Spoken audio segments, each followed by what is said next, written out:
नमस्कार साथियों। बता दे दुनिया को कि उसमें वो बात नहीं जो तुझे हरा दे, ये दुनिया की औकात नहीं। आज अपना पहला वीडियो है इस चैनल के ऊपर और पहला ही वीडियो जो है बढ़िया कंटेंट के साथ और बढ़िया पढ़ाई के साथ पूरा प्रयास रहेगा भाई 100% देने का। फिज़िक्स का लेके आया हूँ भाई पहला वीडियो अपना आज का। और फिज़िक्स के अंदर जो इस वीडियो की जो शुरुआत हम कर रहे हैं वो एक ऐसे चैप्टर से कर रहे हैं जो चैप्टर आजकल एग्जामिनर का सबसे फेवरेट चैप्टर बताया जाता है, जिसका नाम है इलेक्ट्रोमैग्नेटिक वेव। इस चैप्टर का नाम है भाई इलेक्ट्रोमैग्नेटिक वेव, जिसको हिंदी में कहते हैं वैद्युत चुंबकीय तरंगे। वैद्युत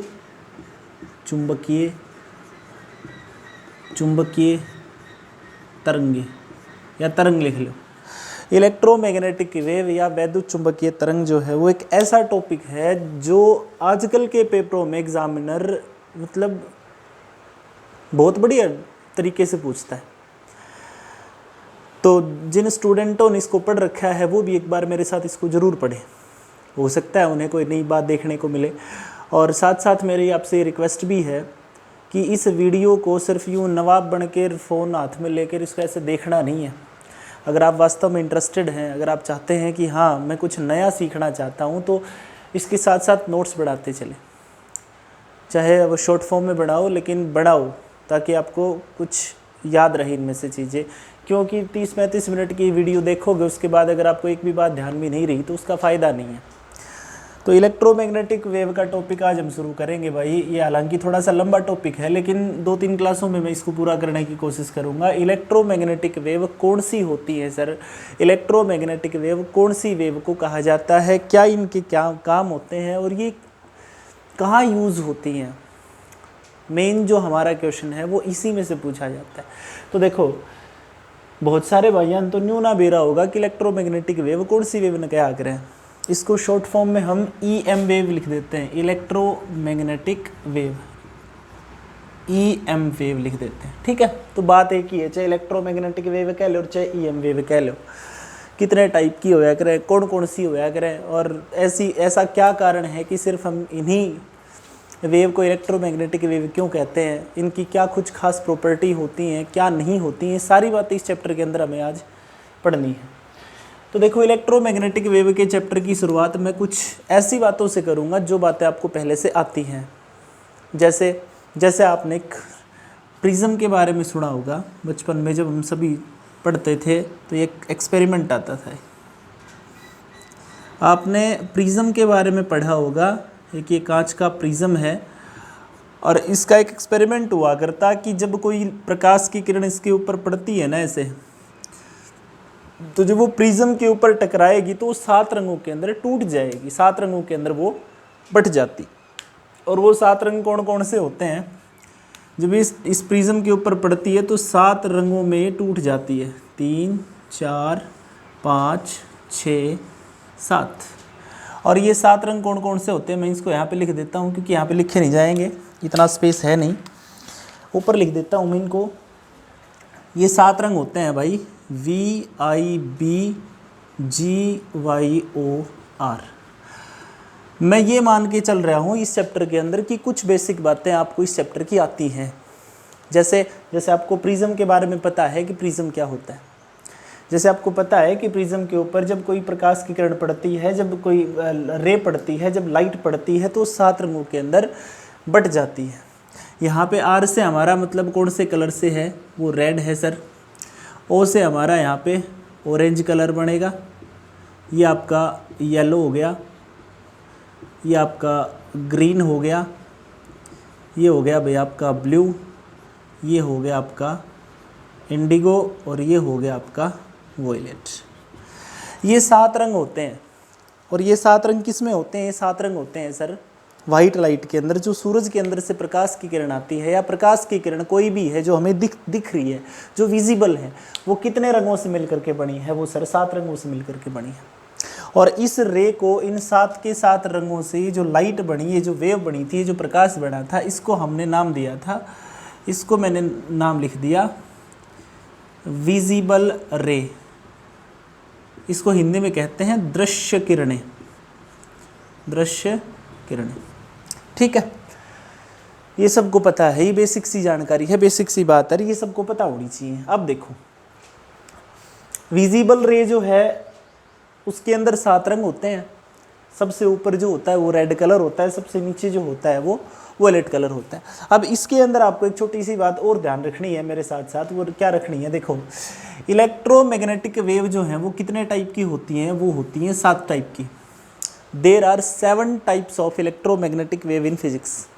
इलेक्ट्रोमैग्नेटिक वेव के चैप्टर में जब हम ये पढ़ेंगे तो हमें पता लगेगा कि ये कितनी होती हैं। सर ये 7 होती है भाई, पहले सबसे पहले तो हमें 7 के नाम याद होने चाहिए कि कौन कौन सी होती हैं। अब देखो यहाँ पे आपको रेड दिख रहा है, इस रेड से ऊपर लिखो इंफ्रारेड,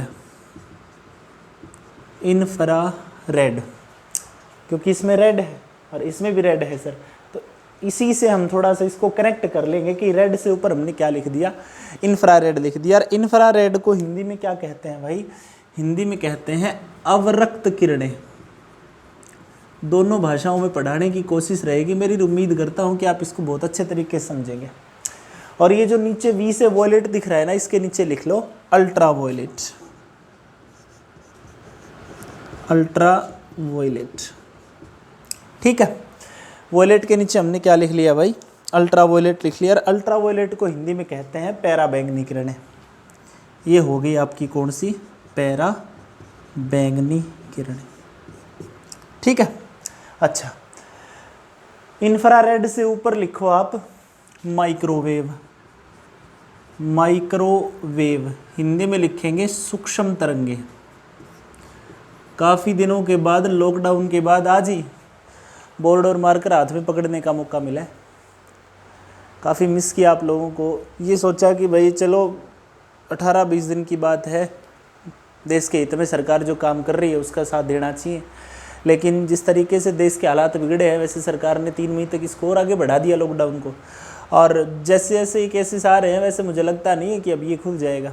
तो इसीलिए मैंने सोचा कि आप लोगों की पढ़ाई डिस्टर्ब ना हो, तो ये सारा सेटअप जो है ये घर पे लगाना पड़ा और यहीं से मैं ये सब आपको करवाने की कोशिश कर रहा हूँ। ठीक है, माइक्रोवेव, और माइक्रोवेव से ऊपर लिखो रेडियो वेव, रेडियो तरंगे। ठीक है, अच्छा अल्ट्रावायलेट से नीचे लिखो एक्सरे, एक्स रेज, और इससे नीचे लिखो गामा रेज। देखो ये सोचने की बात है, ये आगे आगे जैसे जैसे हम चैप्टर में आगे बढ़ेंगे थोड़ा सा धीरज रखेंगे, सारी बातें समझ में आएंगी। एक एक क्वेश्चन को हम आगे जैसे जैसे बढ़ते चलेंगे ना, वैसे वैसे सब कुछ क्लियर होता चलेगा। मैंने क्या कहा था, एक प्रिज्म है।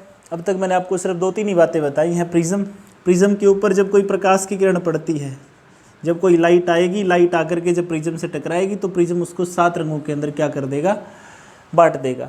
और प्रकाश की इस घटना को, जिसमें प्रकाश की किरण किसी प्रिज्म के ऊपर पड़ के 7 भागों में बट जाती है, उसको क्या कहा जाता है, ये आपको कमेंट बॉक्स में कमेंट करके बताना है। ये आपका आज का मेरे द्वारा दिया गया क्वेश्चन है।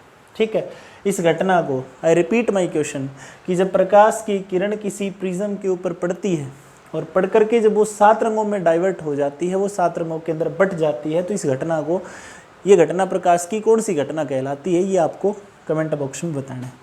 अब देखो मैंने सबसे पहले क्या कहा था कि जो इलेक्ट्रोमैग्नेटिक वेव हैं वो कितनी होती हैं, वो होती है सर 7।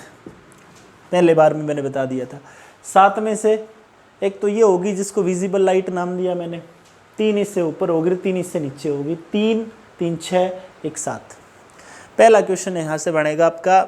एग्जामिनर अगर आपसे पूछ ले कि भाई ये बताओ निम्नलिखित में से कौन सी इलेक्ट्रोमैग्नेटिक वेव नहीं है, फॉर एग्जांपल क्वेश्चन आ जाए कि निम्नलिखित में से कौन सी इलेक्ट्रोमैग्नेटिक वेव नहीं है, तो सर ने तो 7 लिखवाई है। इन 7 में से जो है वो है, और 7 में से इन 7 को छोड़ करके किसी भी वेव का नाम आपसे पूछे, किसी भी रे का नाम आपसे पूछे, वो इलेक्ट्रोमैग्नेटिक वेव में नहीं आती। अब देखो क्या हुआ। सबसे पहले ये बात बताई न्यूटन ने अब भाई जब प्रकाश की किरण जो है वो प्रिज्म के ऊपर पड़ेगी तो 7 रंगों में डाइवर्ट हो जाएगी। ये बात सबसे पहले डिस्क्लोज न्यूटन के द्वारा की गई। न्यूटन भाई साहब ने इसके बारे में बताया। लेकिन न्यूटन के बाद ये तो ठीक है भाई, सूरज से लाइट आई जो हमें दिख रही है, जिसको हम देख पाते हैं, जिसके कारण हम किसी चीज़ को देख पाते हैं, वो 7 रंगों से मिलके बनी है। लेकिन कुछ और साइंटिस्ट आए उसके बाद और उन्होंने ये कहा कि भाई साहब ये बात ठीक है आपकी कि ये 7 रंगों से मिलकर के बनी है, लेकिन क्या इसके साथ कुछ और भी चीज़ें हैं? तो उसने ये कहा था कि लाइट के अंदर सिर्फ ये 7 रंग ही नहीं आते। उसके बाद खोज हुई कि जो सूरज से प्रकाश निकलता है, सूरज से जो रेज आती हैं, उसके अंदर सिर्फ विजिबल रेज ही नहीं होती, उसमें इंफ्रारेड भी होती है, उसमें माइक्रोवेव भी होती है, उसमें रेडियो वेव भी होती है, उसमें अल्ट्रावायलेट भी होती है, एक्स रेज भी होती है और गामा रेज भी होती हैं। इसको मैं नाम लिख देता हूँ गामा, GAMMA, गामा। इसको हिंदी में भी गामा ही लिखेंगे भाई। तो अल्ट्रावायलेट रेज भी है, एक्स रेज भी है, उसमें गामा रेज भी है। ये 7 की 7 जो प्रकार की जो वेव हैं वो सूरज के अंदर से निकलती हैं, लेकिन हम सिर्फ किसको देख पाते हैं? विजिबल रेज को। इसका मतलब क्या हुआ? इसका मतलब ये हुआ कि सर ना तो हम ऊपर की जो 3 हैं इनको देख पाते और ना ही हम नीचे की जो 3 हैं इनको ना ही हम इनको देख पाते। अच्छा, अब ये बात हुई कि ऐसा हुआ क्यों? इंफ्रारेड किरणें कौन सी होती? देखो, विजिबल लाइट के ऊपर हमने बात कर ली। इंफ्रारेड जो किरणें होती हैं, मैं इसको थोड़ा सा, क्योंकि जगह की कमी है मेरे पास, इसलिए मैं मिटा के थोड़ा दोबारा लिख देता हूँ इसको। विजिबल लाइट है, ऊपर मैंने लिखा रेड, नीचे मैंने लिखा वॉयलेट, ठीक है। और ये आती हैं किस में? विजिबल में।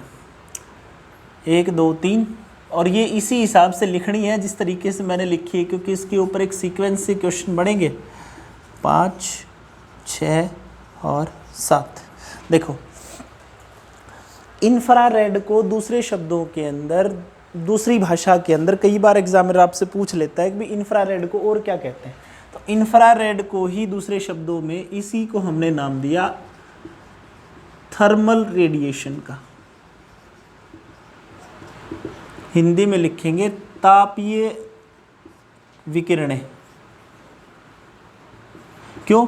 क्योंकि जब आप किसी वस्तु के पास जाते हो और उस वस्तु के अंदर से जब आपको हीट, जो आपकी गर्मी नहीं लगती, गर्मी लगना, जैसे थोड़ा आप बल्ब के पास जाके खड़े हो जाओ, उसमें से जो प्रकाश निकल रहा है वो आपको दिख तो रहा है, लेकिन वहाँ पे जाने के बाद आपको थोड़ी सी गर्मी लगेगी। आप धूप में जाके खड़े हो जाओ तो गर्मी कौन सी धूप से लगती है? गर्मी लगती है कि उस प्रकाश के साथ आई हुई इंफ्रारेड किरणों से, उस प्रकाश के साथ जो अल्ट्रावायलेट किरणें आई हुई है उनसे आपको गर्मी लगती है, ना कि विजिबल लाइट से लगती है। तो ये बात थोड़ी सी ध्यान रखनी है। दूसरी बात करें अल्ट्रावायलेट की, एक एक के ऊपर चर्चा करेंगे हम कि कौन सी किरणों का इस्तेमाल कहाँ किया जाता है, क्या हमारे काम आती हैं और इनके फ़ायदे क्या हैं। अच्छा, ये इंफ्रारेड होगी, ये आपकी विजिबल होगी। अल्ट्रावायलेट के ऊपर आते हैं। एक बहुत ही कॉमन सा, सामान्य सा क्वेश्चन पूछा जाता है, सामान्य सा प्रश्न पूछा जाता है अल्ट्रावायलेट किरणों के बारे में। क्या? अब भाई कौन सी किरणें हैं जो हमारी स्किन के लिए बहुत हार्मफुल होती हैं, बहुत हानिकारक होती हैं, जो हमारे को स्किन कैंसर तक कर सकती हैं?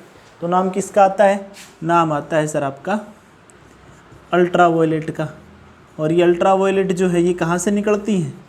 ये निकलती हैं सूरज से, है ना। वो बात तो चलो ठीक है कि रास्ते के अंदर जो ओजोन परत है वो इनको एब्जॉर्व कर लेती है।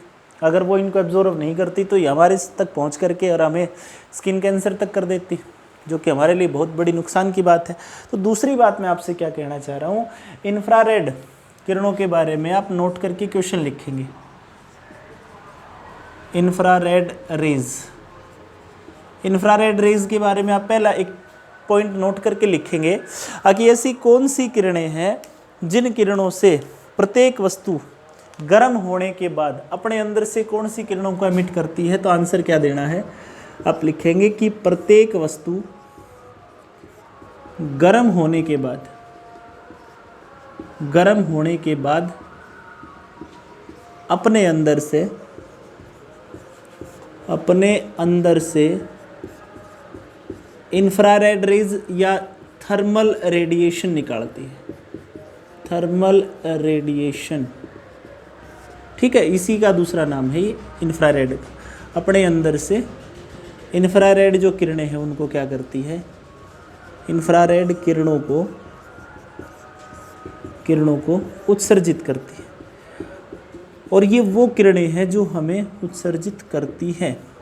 ये वो किरणें हैं जो किरणें हमें गर्मी का एहसास करवाती हैं, जिसकी वजह से हमें गर्मी लगती है, जिसकी वजह से हमें गर्मी महसूस होती है।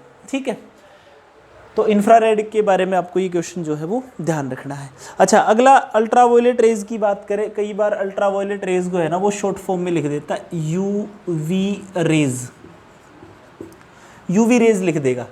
तो यूवी रेज लिख देगा तो कई बार इसको हिंदी में भी वो अल्ट्रावायलेट किरणें ही लिख देगा, तो ये आपको थोड़ा सा ध्यान रखना है, कभी हिंदी और अंग्रेजी में कंफ्यूज हो जाओ। अल्ट्रावायलेट को यूवी रेज लिखते हैं। उम्मीद करता हूँ कि सब नोट कर लिया होगा, लिख लिया होगा। अब देखो अल्ट्रावायलेट किरणों के बारे में बात करते हैं। अल्ट्रावायलेट जो रेज है तो बच्चों ये होती है 3 टाइप की, एक टाइप की नहीं होती है।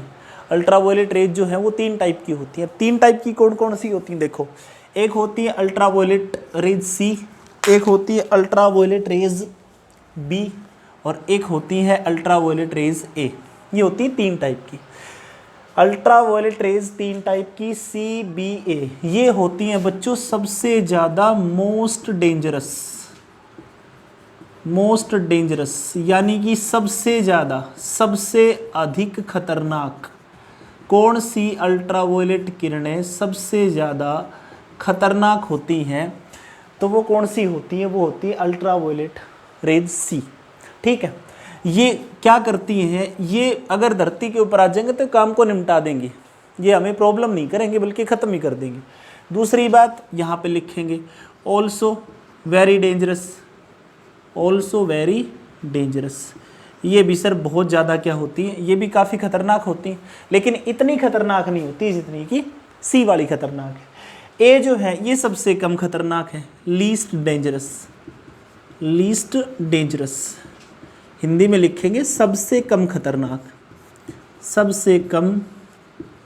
खतरनाक। कौन सी किरणें सबसे कम खतरनाक है, तो आंसर देना है अल्ट्रावायलेट ए। अब सबसे कम, ये धरती के ऊपर सबसे ज़्यादा आती है, पृथ्वी पर पहुंचती हैं। कौन सी किरणें, अल्ट्रावायलेट ए। सी जो है ये सबसे ज़्यादा खतरनाक होती हैं, ये कंप्लीटली क्या कर ली जाती हैं, कंप्लीटली एब्जॉर्व कर ली जाती हैं। किसके द्वारा, हमारी ओजोन परत के द्वारा। ये हमारी जो ओजोन परत है समताप मंडल के अंदर, जो स्ट्रेटोस्फीयर बोलते हैं जिसको हम, जो हमारी वायुमंडल की जो परतें हैं उसके अंदर सबसे नीचे क्षोभ मंडल है, उसके बाद आपका ऊपर जो है समताप मंडल है। इस समताप मंडल के अंदर एक परत है जिसको नाम दिया जाता है ओजोन परत, जो ऑक्सीजन गैस से बनती है, O3 जिसका फॉर्मूला होता है। इसका काम क्या होती है, पृथ्वी का सुरक्षा कवच है। क्यों, क्योंकि सूरज से आने वाली अल्ट्रावायलेट किरणों को एब्जॉर्व कर लेती है। सी को तो ये कंप्लीटली एब्जॉर्व कर लेगी, ये 100% एब्जॉर्व हो जाती हैं।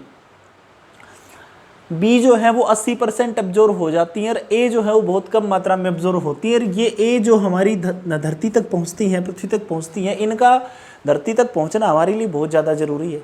ज़रूरी क्यों है सर, वो ज़रूरी इसलिए है क्योंकि अगर ये अल्ट्रावायलेट ए जो रेज़ हैं ये पृथ्वी तक नहीं पहुंचेंगी तो आपके शरीर के अंदर जो विटामिन डी है, जिसका संश्लेषण मनुष्य का शरीर खुद कर लेता है, ये विटामिन डी आपके शरीर में नहीं बनेगा। क्योंकि विटामिन डी के संश्लेषण में आपकी स्किन के ऊपर अल्ट्रावायलेट रेज़ का पड़ना बहुत ज़रूरी है। अगर अल्ट्रावायलेट रेज़ आपके शरीर के ऊपर नहीं पड़ेंगी तो आपके शरीर के अंदर जो कोलेस्ट्रॉल है वो टूटेगा नहीं, वो डिस्ट्रॉय नहीं होगा, और वो नहीं होगा तो आपके शरीर में विटामिन डी जो है वो नहीं बनेगा, और नहीं बनेगा तो इसकी कमी से छोटे जो बच्चे होते हैं उनके अंदर एक बीमारी हो जाती है जिसको नाम दिया जाता है रिकेट्स का। ये बायोलॉजी का चैप्टर, इसके ऊपर हम नहीं आएंगे, वापिस आता हूँ। तो मैंने ये कहा कि अल्ट्रावायलेट जो किरणें होती हैं वो 3 टाइप की होती हैं, सी बी ए। सबसे ज़्यादा मोस्ट डेंजरस होती है सी वाली, कंप्लीटली एब्जॉर्व करवा ली जाती हैं। बी जो है वो भी बहुत ज़्यादा डेंजरस होती है। सबसे लीस्ट होती है ए वाली, ये धरती के ऊपर पहुंचती है और इनको हमारी ओजोन जो परत है वो क्या कर लेती है भाई, एब्जॉर्व कर लेती है। तो ये बात आपको विशेषता इसमें ध्यान रखनी है। अच्छा, कई बार है ना पेपर में क्वेश्चन पूछ लिया जाता है, मैंने 2 मिनट पहले जिक्र किया अल्ट्रावायलेट रेज को अवशोषित कौन करता है, ये बहुत ज़्यादा खतरनाक है, ये आदमी को स्किन कैंसर कर देती हैं, इवन स्किन कैंसर तक कर देती हैं, आपके त्वचा में कैंसर हो जाएगा। इसको सर ओजोन जो है वो अवशोषित कर लेती है, तो ओजोन जो है उसका फॉर्मूला होता है O3। इस ओजोन परत को सबसे ज़्यादा हानि कहाँ से होती है? वो होती है सर CFC गैसों से, है ना। ये क्वेश्चन पढ़े होंगे आपने, कई बार पेपर में पूछे जाते हैं, पहले पूछे जाते थे, आजकल तो नहीं पूछे जाते। क्लोरोफ्लोरोकार्बन का यूज कहाँ होता था सर? तो ये फिर क्वेश्चन आता है, बोला ये प्रशीतकों में भरे जाते थे, जो रेफ्रिजरेटर थी, जो AC थी, उनके अंदर आती थी। लेकिन आजकल हमने इसको बैन कर दिया। आजकल हमारे जो भी रेफ्रिजरेटर है, AC है, जिन भी चीज़ों का हम यूज़ करते हैं जो एज ए रेफ्रिजरेंट यूज होते हैं, प्रशीतकों के रूप में जिसका यूज होता है, उसमें CFC गैसें नहीं आती। उसके अंदर हम लिक्विड अमोनिया का यूज कर सकते हैं, या उसके अंदर हम हाइड्रोफ्लोरोकार्बन HFC गैसों का यूज कर सकते हैं, बहुत सारी लिक्विड नाइट्रोजन का यूज कर सकते हैं, बहुत सारी गैसें आगे आजकल। अब CFC का यूज हम नहीं करते हैं, तो ये बात आपको इसमें ध्यान रखनी। चलिए अब हम बात करते हैं। अच्छा, कई बार है ना पेपर में ये क्वेश्चन पूछ लिया जाता है कि ओजोन गैस का निर्माण जो है वो होता कैसे। तो देखो एक बात ध्यान रखना, ये अल्ट्रावायलेट जो किरणें हैं ना, यही हमारे लिए ओजोन गैस का निर्माण करती हैं भाई। क्यों? क्योंकि जब अल्ट्रावायलेट जो रेज हैं वो हमारे एनवायरनमेंट में आती हैं और वो हमारी ऑक्सीजन के साथ मिलती हैं, तो किसका निर्माण होता है? तो सर ओजोन लेयर का निर्माण होता है। ओजोन परत के निर्माण में सबसे ज़्यादा अहम रोल है अल्ट्रावायलेट रेज का। अगर अल्ट्रावायलेट रेज नहीं होंगी, ऑक्सीजन के साथ वो रिएक्ट नहीं करेंगी, तो ओजोन नहीं बनेगी। ओजोन एक ऐसी गैस है जिस गैस के अंदर से सड़ी हुई, ये बहुत बार क्वेश्चन आया हुआ है भाई, मछली जैसी बू आती है। ऐसी कौन सी गैस है जिस गैस के अंदर सड़ी हुई मछली जैसी बू आती है? तो आंसर देना है आपने कि सर वो ओजोन परत है जिसके अंदर से सड़ी हुई मछली जैसी बू आती है। अब मैं एक बार वापस इसी कंटेंट के ऊपर आऊँगा। देखो थोड़ा सा ना उसी को मैं स्टार्ट करता हूँ दोबारा से। मैंने क्या कहा था कि विजिबल जो रेज है, जो विजिबल किरणें होती हैं, विजिबल जो रेज होती है, उसमें रेड, ऑरेंज,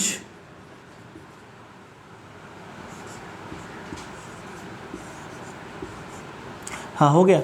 अच्छा, ये Y से R से हो गया आपका रेड, O से ऑरेंज, Y से हो गया आपका, अच्छा मैं थोड़ा इधर लिख देता हूँ इसको, ऑरेंज, Y से हो गया आपका येलो,